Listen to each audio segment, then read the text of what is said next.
Hello everybody, I M doctor Manoj Kuriakose from Hyderabad. ഇന്ന് ഞാൻ നിങ്ങളോട് കുറച്ച് നല്ല വാർത്ത പറയാനാണ് ഈ വോയിസ് മെയിൽ അയക്കുന്നത്. 80% ആൾക്കാർക്ക് ഈ കോവിഡ് വന്നാൽ തന്നെ അതൊരു സിംറ്റംസും കാണത്തില്ല. അഥവാ സിംറ്റംസ് ഉണ്ടെങ്കിൽ തന്നെ വളരെ മൈൽഡ് ആയിട്ടുള്ള ഒരു സിംറ്റംസേ കാണത്തുള്ളൂ. 80% എന്ന് പറഞ്ഞാൽ അവർക്ക് ചെറിയൊരു കോൾഡോ കോഫോ ബോഡി പെയിൻസോ അത് വരും. അത് തന്നെത്താനെ ശരിയാവുകയും ചെയ്യും. കോവിഡ് പോസിറ്റീവ് ആണെങ്കിൽ തന്നെ അത് തന്നെത്താനെ കോവിഡ് നെഗറ്റീവ് ആകുകയും ചെയ്യും. അപ്പം only in about 20% of the people ആണ് mild to moderate symptoms വരുന്നതും 2% of the people ആണ് അത് സിവിയർ ആയിട്ട് എഫക്ട് ആവുന്നത്. സോ 80% ആൾക്കാർക്ക് കോവിഡിനെ പേടിക്കേണ്ട യാതൊരു കാര്യവും ഇല്ല. Because your immune system is taking care of the Covid. നമുക്കിപ്പോ എല്ലാ കാലത്തും എല്ലാ ചേഞ്ച് ഓഫ് വെതർ വരുന്ന ഈ മഴക്കാലമൊക്കെ വരുന്നുണ്ടെങ്കിൽ നമുക്ക് കോൾഡ്, കോഫ്, ബോഡി പെയിൻസ്, ഫീവർ എല്ലാ വർഷവും വരികയും ചെയ്യും പോവുകയും ചെയ്യും. അതുപോലെ തന്നെ ഈ കോവിഡും വരികയും ചെയ്യും പോവുകയും ചെയ്യും. നമുക്ക് അറിയത്തു പോലും ഇല്ല നമുക്ക് കോവിഡ് വന്നു പോയെന്നുള്ള കാര്യം. നിങ്ങൾക്ക് അഥവാ എന്തെങ്കിലും ഒരു സംശയമുണ്ട് കോവിഡ് ആണെന്ന്, അങ്ങനെ ഒരു സംശയം ഉണ്ടെങ്കിൽ എന്താ ചെയ്യേണ്ടതെന്ന് ഞാൻ പറഞ്ഞുതരാം. നിങ്ങൾക്ക് സംശയം വരാൻ കാരണം കോൾഡ് കാണും, കോഫ് കാണും, ബോഡി പെയിൻസ് കാണും, ചിലർക്ക് ലോസ് ഓഫ് സ്മെല്ല് കാണും, ചിലർക്ക് ലോസ് ഓഫ് ടേസ്റ്റ് കാണും. ഇങ്ങനെയുള്ള എന്തെങ്കിലും പ്രശ്നം വന്നാൽ പിന്നെ നിങ്ങൾ അതിനെ നോർമൽ ട്രീറ്റ്മെന്റ് ചെയ്യുക. വീട്ടിൽ സാധാരണ എന്താ ചെയ്യുന്നത്, നിങ്ങൾ ഹോമിയോപ്പതിയോ ആയുർവേദമോ ആവി പിടിക്കുകയോ ഇങ്ങനെയുള്ള ഒരു ട്രീറ്റ്മെന്റ് ചെയ്ത് വീട്ടിൽ ഇരുന്നാൽ മതി. അതിനു പകരം നിങ്ങൾ പോയി ഒരു കോവിഡ് ടെസ്റ്റ് ചെയ്യുവാണെങ്കിൽ ആ കോവിഡ് ടെസ്റ്റ് പോസിറ്റീവ് വന്നാൽ നിങ്ങളെ അത് മാനസികമായിട്ട് വളരെ അത് ബാധിക്കും. അത് നിങ്ങൾക്ക് കോവിഡ് ടെസ്റ്റ് ആണെന്ന് അറിഞ്ഞ ഉടനെ നിങ്ങൾക്ക് ആ വെപ്രാളം തുടങ്ങും, വിഷമം തുടങ്ങും. നമ്മൾ ബ്രീത്തിങ് സ്ലോ ആവും. ബ്രീത്തിങ് സ്ലോ ആയ ഉടനെ ലങ്സിനകത്ത് കാർബൺ ഡൈ ഓക്സൈഡ് കൂടും, ബ്രെത്ത്ലെസ്നെസ്, ലങ്സ് വീക്ക് ആവും. അങ്ങനെയുള്ള കുറെ പ്രശ്നങ്ങളുണ്ട്. അപ്പൊ അതിനു പകരം നിങ്ങൾ ടെസ്റ്റ് ഒന്നും ചെയ്യാതെ നിങ്ങൾ വീട്ടിലെ ഔഷധങ്ങളും വീട്ടിലെ മെഡിസിനും കഴിച്ചിട്ട് 1 വീക്ക് 10 ഡേയ്സിനകത്ത് അത് തന്നെത്താനെ പോവുകയും ചെയ്യും. കോവിഡ് ആയിരിക്കാം, നമുക്ക് എന്നാ ചെയ്യാനാ, അത് കോവിഡ് ആയിരിക്കാം. It could be covid. Number 2, when should you be careful? When you have high fever which is not responding, വളരെ കൂടുതലായിട്ട് ചുമ, വിമ്മിഷ്ടം, ബ്രീത്തിങ് ഡിഫിക്കൽട്ടി, ഈ വക കാര്യങ്ങൾ വരുന്നുണ്ടെയാണ് നമ്മൾ പോയി കോവിഡിന് ടെസ്റ്റ് ചെയ്യുവോ, ഒരു എക്സ്റേ എടുക്കുവോ, CT സ്കാൻ ചെയ്യുവോ, ഹോസ്പിറ്റലിൽ പോവുകയോ ചെയ്യുന്നത്. ഇത് വളരെ ചുരുക്കം ആൾക്കാർക്ക് വരത്തുള്ളൂ. പക്ഷെ ഈ വിമ്മിഷ്ടം എന്ന് പറയുന്നത് 2 ടൈപ്പിലുള്ള വിമ്മിഷ്ടമുണ്ട്. നമ്പർ 1 വിമ്മിഷ്ടം ലങ്സിനകത്ത് കഞ്ചഷൻ വരുന്നെന്ന് വരും. അതെങ്ങനെയാ തിരിച്ചറിയുന്നത്? നമ്മുടെ ലങ്സിനകത്ത് കുറുകുറുപ്പ് ശബ്ദം വരും, ചുമ, വളരെ കൂടുതലായിട്ട് ചുമ വരും, ബ്രീത്തിങ് ഡിഫിക്കൽട്ടി വരും, ചുമയ്ക്കുന്നുണ്ടെങ്കിൽ വളരെ കഫം വരികയും ചെയ്യും, ഹൈ ടെമ്പറേച്ചറും കാണും. ഇങ്ങനെയുള്ളവരാണ് ടെസ്റ്റ് ചെയ്യുകയോ ഹോസ്പിറ്റലിൽ പോവുകയോ ചെയ്യേണ്ടത്. നമ്പർ 2 ഒരു വിമ്മിഷ്ടമുണ്ട്.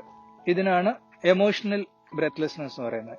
ഇത് നമ്മൾ പേടിക്കുന്നുണ്ടേ, നമുക്ക് വിഷമം വരുന്നുണ്ടേ, നമ്മൾ എന്നാ ചെയ്യുമെന്ന് പറഞ്ഞാൽ നമ്മൾ കുറച്ച് ബ്രീത്തിങ്, വളരെ ചുരുക്കമായിട്ടുള്ള ബ്രീത്തിങ്, ഷോർട്ട് ബ്രെത്താണ് നമ്മൾ എടുക്കുന്നത്. ഷോർട്ട് ബ്രെത്ത് എടുക്കുന്നുണ്ടേ ലങ്സിനകത്ത് കാർബൺ ഡൈ ഓക്സൈഡ് കൂടും, ഓക്സിജൻ കുറയും, അപ്പോഴും നമുക്ക് ബ്രെത്ത്ലെസ്നെസ് തോടാം. അപ്പൊ നമുക്ക് ഫീലിംഗ് എന്നാന്ന് പറഞ്ഞാൽ നമുക്ക് ശ്വാസം ശരിക്ക് കിട്ടുന്നില്ല എന്നുള്ള ഒരു ഫീലിംഗ് വരുന്നത്. അൺസാറ്റിസ്ഫാക്ടറി ബ്രെത്ത്, ദീർഘശ്വാസം വലിക്കാനുള്ള ഒരു ആവശ്യം തോന്നും നമ്മൾ. പക്ഷെ ഇതിനകത്ത് കുറുകുറുപ്പും ചുമയൊന്നും കാണത്തില്ല. ഇത് എമോഷണൽ ആണ്. ഇത് വന്നാൽ നിങ്ങൾ പേടിച്ച് ഹോസ്പിറ്റലിൽ പോകേണ്ട ആവശ്യമില്ല. നമ്പർ 2, നമ്മുടെ പേപ്പറും റേഡിയോയും എപ്പം പണ്ട് മുതലേ പറയാറുണ്ട്, പ്രായപൂർത്തിയുള്ളവർ വളരെ കെയർഫുൾ ആയിട്ടിരിക്കണം. പ്രായമുള്ളവരെ ഇത് കൂടുതലായിട്ട് ബാധിക്കുന്നുള്ളത്. ഇതിങ്ങനെ കേട്ട് നമ്മുടെ നാട്ടിലുള്ള പ്രായമുള്ളവരെല്ലാവരും വളരെ വിഷമിച്ചും പേടിച്ചുമായിരിക്കുന്നത്.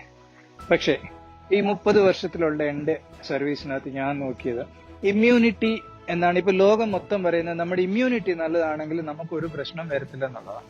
അതാണ് ലോകത്തെ എല്ലാ സയന്റിസ്റ്റും ഇപ്പം പറയുന്നത്. ഇമ്മ്യൂണിറ്റി എന്ന് പറഞ്ഞാൽ എന്താ? ഇമ്മ്യൂണിറ്റി എന്ന് പറഞ്ഞാൽ പുറത്തുനിന്ന് എന്തുവേലും ഒരു അറ്റാക്ക് വരുന്നുണ്ട്, ഒരു ബാക്ടീരിയയോ വൈറൽ അറ്റാക്ക് വരുന്നുണ്ട്, നമ്മുടെ ബോഡിക്കകത്തൊരു ഡിഫൻസ് മെക്കാനിസം ഉണ്ട്, that will protect us from that attack. That's called as immunity. അപ്പൊ ഇമ്മ്യൂണിറ്റി കുറയുന്നത് ആർക്കാ? കൂടെ പനി, കൂടെ കോൾഡ്, കൂടെ സ്റ്റമക്ക് ഇൻഫെക്ഷൻ, കൂടെ സിക്ക് ആവുന്നവരാണ് ഇമ്മ്യൂണിറ്റി കുറഞ്ഞുള്ളത്. വർഷത്തിൽ 1ഉം 2ഉം പ്രാവശ്യം കോൾഡും കോഫും വരുന്നത് വളരെ നോർമലാണ്. എവറി മന്ത്, എവറി 2 months കൂടെ കോൾഡും കോഫും വരുന്നവരുടെയാണ് ഇമ്മ്യൂണിറ്റി കുറവുള്ളതെന്ന് പറയുന്നത്. അവരാണ് സൂക്ഷിക്കേണ്ടത്. നമ്മുടെ പ്രായമുള്ളവർ, അവർക്കാണ് ഏറ്റവും നല്ല ഇമ്മ്യൂണിറ്റി ഉള്ളത്. എന്റെ 30 വർഷത്തെ സർവീസിൽ ഇങ്ങനെ ഈ കോൾഡും കോഫും കൂടെ വരുന്നവർ എപ്പോഴും വളരെ പ്രായം കുറഞ്ഞ പിള്ളേരോ അല്ലെങ്കിൽ യുവാക്കളോ ആണ്. പക്ഷെ പ്രായമുള്ളവർ വളരെ ചുരുക്കമാണ് വരുന്നത്. അതെന്താന്ന് പറഞ്ഞാൽ പ്രായമുള്ളവർ വളരെ ഡിസിപ്ലിൻഡ് ആയിട്ടുള്ള ഒരു ലൈഫാണ് ലീഡ് ചെയ്യുന്നത്. അവർ ദിവസം വാക്കിങ്ങിന് പോകും, ആവശ്യമില്ലാത്ത സ്ട്രെസ് എടുക്കത്തില്ല, So the old people have one of the best immunity. And when their immunity is good, corona we cannot do anything to them. It will come like a normal cold and it will go off like a common cold. You don't have to worry. It is not true that people who are old are in danger. അത് ശരിയല്ല. അത് പറയുന്നതിന്റെ കാരണം എന്താണെന്ന് പറഞ്ഞാൽ പ്രായമുള്ളവർക്ക് മിക്കവാറും പേർക്കും ബിപിയോ ഡയബറ്റീസോ എന്തെങ്കിലുമൊക്കെ കാണും. അവർക്കും കുഴപ്പമില്ല. Because that is nothing to do with immunity again. പക്ഷേ കിഡ്നി പ്രോബ്ലംസ്, ക്യാൻസർ പേഷ്യൻസ്, അങ്ങനെയുള്ളവർ വളരെ 10, 15, 20 ടാബ്ലറ്റ് ദിവസവും കഴിക്കുന്നവർ, അവരുടെയാണ് ഇമ്മ്യൂണിറ്റി വളരെ കുറവായിട്ടുള്ളതും അവരാണ് ഈ ഡേഞ്ചറസ് ഗ്രൂപ്പിനകത്ത് പെട്ടുന്നവർ. അപ്പൊ അങ്ങനെയുള്ളവർ മാത്രം സൂക്ഷിച്ചാൽ മതി. ഈ ഉള്ള പ്രായമുള്ളവരെല്ലാം വിട്ടേച്ച് വീട്ടിൽ കുത്തിയിരിക്കുന്നതിന്റെ ആവശ്യമില്ല. There is nothing to be scared of. Corona വന്നാലും അത് വരും, അത് പോവുകയും ചെയ്യും. അല്ലാണ്ട് നിങ്ങൾക്ക് പേടിക്കേണ്ട ആവശ്യമില്ല. You can lead A normal life. So these are the information that I wanted to give you today. Stay safe, but don't be scared. There is nothing to be worried about corona.